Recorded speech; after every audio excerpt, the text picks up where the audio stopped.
Salutations, YouTubers, and welcome to Redstone Tutorials Part 5. In this episode, I'm going to show you how to build that awesome piston door that the dudes over at Mojang built for their Pistons preview, I guess. A lot of people have asked how to build it. As far as I know, no one's actually shown them exactly how to build the one on there. I've seen 3x3 doors and stuff, but I'm going to show you how to build that 2x2 door. It's really simple, actually, and you can conceal everything so that no redstone circuitry shows. So let's start by getting a base or a frame for our door where we want it to be. It's a 2x2 door, so we need to make a arch that has a 2x2 hole in the center. Then we need to place our pistons. 1, 2 right there, 2 right there, 2 right there. 2 right there, 2 right there, and 2 right there. And we'll place some extra stone. Need to place a roof over this thing.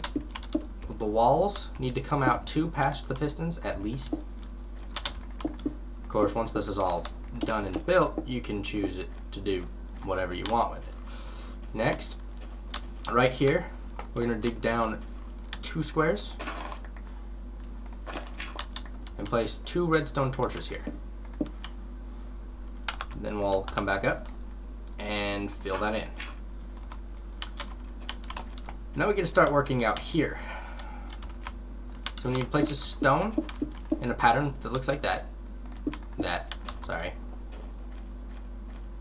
And we'll place the same thing over here. Then you place 2 redstone repeaters, fully delayed, and redstone that looks like that. Same thing over here. Next, we're going to dig a small trench right here. Looks like this. And it goes down 2, over 1, and dig straight to the torch. Fill this with redstone until right here, where we place a torch, which then turns that torch off, which is important. And again, we'll do the same thing over here. Whoop, a little too far. Ding, ding, ding, ding, torch. Next, we're going to place a stone right here and right here. We're going to place a matrix of 4 right there on the top and a redstone repeater on each of these. You want the shortest delay possible. Then we'll just wire this whole thing in to right there. Wire this in to right there. And now the thing is set up and will actually work when you apply current here. Let's ding, and we can remove the current. And then it closes. You get to see it in action in a little bit. So now what we need to do is we need to make it so we have an input. So place your lever wherever you want it. I'm going to put mine in there. And then dig down 3 on either side of it. Then you're going to dig a little hole in the middle there. And then we're going to go right here to this little block right here. We could do this one. Doesn't really matter. But I like this one. We're going to dig a hole underneath it. And then dig a 3 deep trench all the way to our lever, not torch. I almost said torch again. And we're going to do the same thing over here.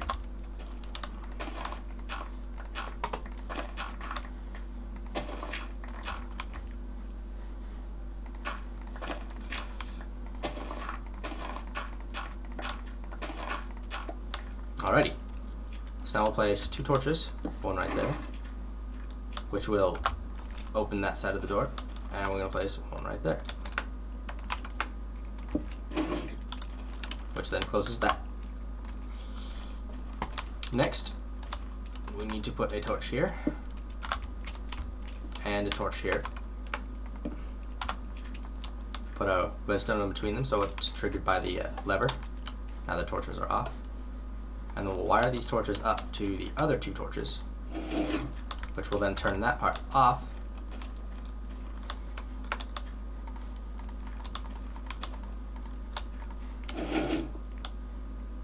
Ding, there's going to be a little glitch, but if you just set it and then reset it, it's all good. So, and then you can just cover up your tracks. I'm going to cover it up with grass so it looks all natural.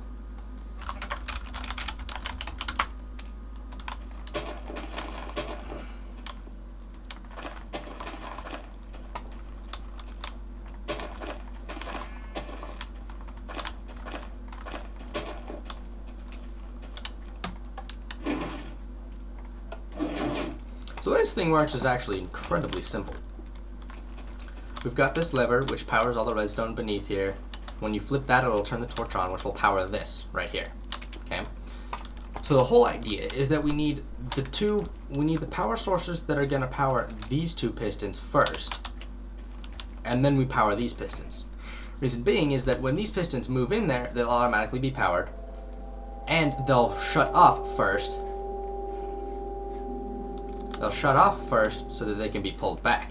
So we have these set on a full delay because we want them to last the longest. We have this set on a small delay because we do want some amount of delay. And then we've got this set up to the torch.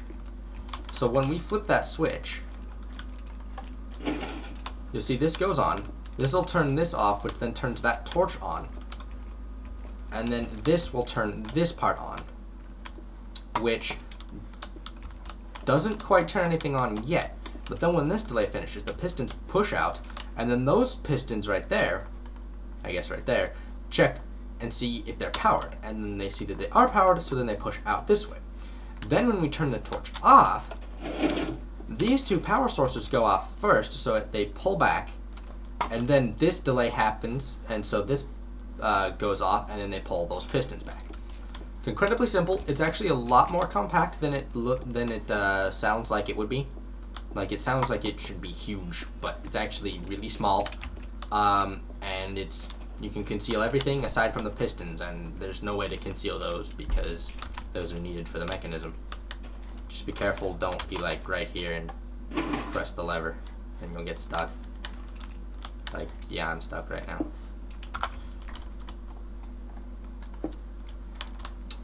So, that about concludes it. At this point, I'm kind of out of things to build, so if you have any suggestions on what you'd like to see me try to build, aside from one of those giant freaking computers, comment on this video or on my channel, and that's about it. That just looks so awesome. Anyways, farewell.